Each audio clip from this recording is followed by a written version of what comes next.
राज्य सरकार के निर्देश पर प्रदेश के कुल 186 टोल प्लाजा में से 172 पर फास्टैग की सुविधा सक्रिय कर दी गई और आगामी एक सप्ताह में 8 और टोल प्लाजा पर फास्टैग सुविधा शुरू कर दी जाएगी। देखिए खास रिपोर्ट। प्रमुख शासन सचिव सार्वजनिक निर्माण विभाग प्रवीण गुप्ता ने बताया कि उप मुख्यमंत्री दिया कुमारी के नेतृत्व में विभाग ने जन सुविधा को प्राथमिकता देते हुए पिछले 1 वर्ष से भी कम समय में प्रदेश के 131 टोल बूथों पर फास्टैग इंस्टॉलेशन का काम पूरा कर लिया है, जिसके बाद ये सुविधा शुरू की गई है। इस सुविधा से लोगों के समय की बचत होगी और मार्गों पर यातायात का संचालन भी सुगम और तेज होगा। फास्टैग के माध्यम से वाहन चालकों को निर्धारित टोल दरों का ही भुगतान करना होगा, जिससे अवैध टोल वसूलों पर रोक लगेगी और पारदर्शिता बढ़ेगी। फास्टैग सुविधा की उपलब्धता से वाहन तेजी से टोल बूथ से गुजर सकेंगे, जिसके कारण ईंधन की बचत होगी और प्रदूषण में भी कमी आएगी। टोल वसूली का सिस्टम पूरी तरह से डिजिटल और पारदर्शी होगा, जिससे सड़क उपयोगकर्ताओं को बेहतर अनुभव होगा। प्रदेश में NHAI के अलावा 186 अन्य टोल प्लाजा संचालित है। इनमें से RSRDC की ओर से संचालित 39 सड़कों पर 160 टोल प्लाजा है, जिनमें से 103 टोल प्लाजा पर फास्टैग की सुविधा शुरू हो चुकी है और शेष 4 पर आगामी एक सप्ताह में फास्टैग सुविधा शुरू करवा दी जाएगी। RSHA द्वारा संचालित 22 सड़कों पर 40 टोल प्लाजा है, जिनमें से 36 टोल प्लाजा पर यह सुविधा उपलब्ध होगी। शेष 4 पर आगामी एक सप्ताह में फास्टैग सुविधा शुरू कर दी जाएगी। सार्वजनिक निर्माण विभाग की ओर से संचालित स्टेट BOT के तहत 8 टोल प्लाजा में से 2 पर फास्टैग की सुविधा की जा चुकी है। इसके अतिरिक्त रीड कोड द्वारा संचालित 13 सड़कों पर 31 टोल प्लाजा है, जिनमें से सभी पर फास्टैग की सुविधा उपलब्ध होगी। मानव संसाधन टेंडरिंग व्यवस्था। प्रमुख शासन सचिव ने बताया कि मानव संसाधन ठेकेदारी वर्तमान में विशेष टेंडर में लागू की जा रही है, जो पिछले 2 या 3 बोली प्रक्रियाओं के बाद किसी भी बोलीदाता को नहीं मिल पाई है। इसके अतिरिक्त मौजूदा टोल ऑपरेटर इन टोल प्लाजा को विस्तार के आधार पर चला रही हैं।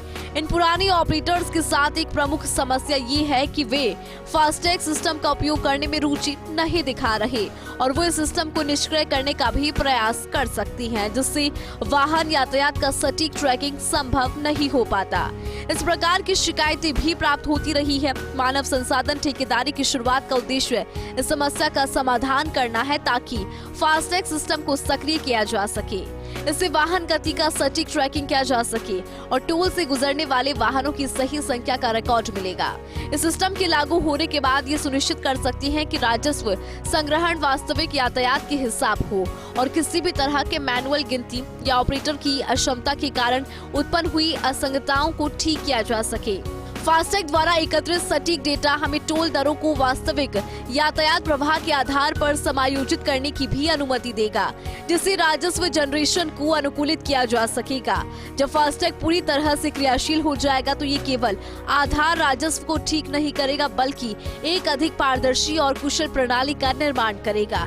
इसका अंतिम लक्ष्य ये है कि फास्टैग के लागू होने के बाद टोल प्लाजा को फिर से नीलाम किया जाएगा, जिससे भविष्य के ऑपरेटर्स के लिए एक अधिक प्रतिस्पर्धात्मक और निष्पक्ष बोली प्रक्रिया सुनिश्चित की जा सकती है। वास्तविक उदाहरण के तौर पर एक टोल प्लाजा पर जहां मानव संसाधन ठेकेदारी का सफल परीक्षण किया गया था, वहां राजस्व में आश्चर्यजनक वृद्धि देखी गई थी। ये वृद्धि फास्टैग को अपनाने और पुराने सिस्टम को हटाने के संभावित लाभों को दर्शाती है। जहां ऑपरेटर नकद आधारित लेन देन में संलग्न रहते थे और जानबूझकर फास्टैग सिस्टम को निष्क्रिय रखते थे।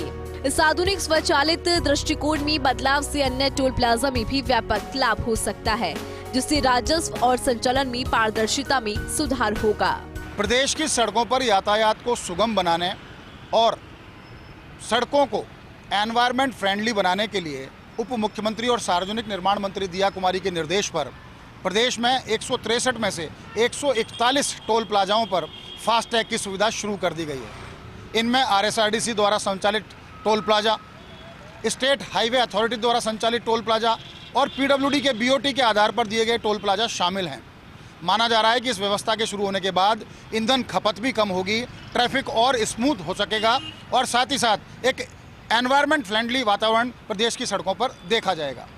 कैमरा पर्सन संजय के साथ Nirmal Tiwari, first India news, Jaipur.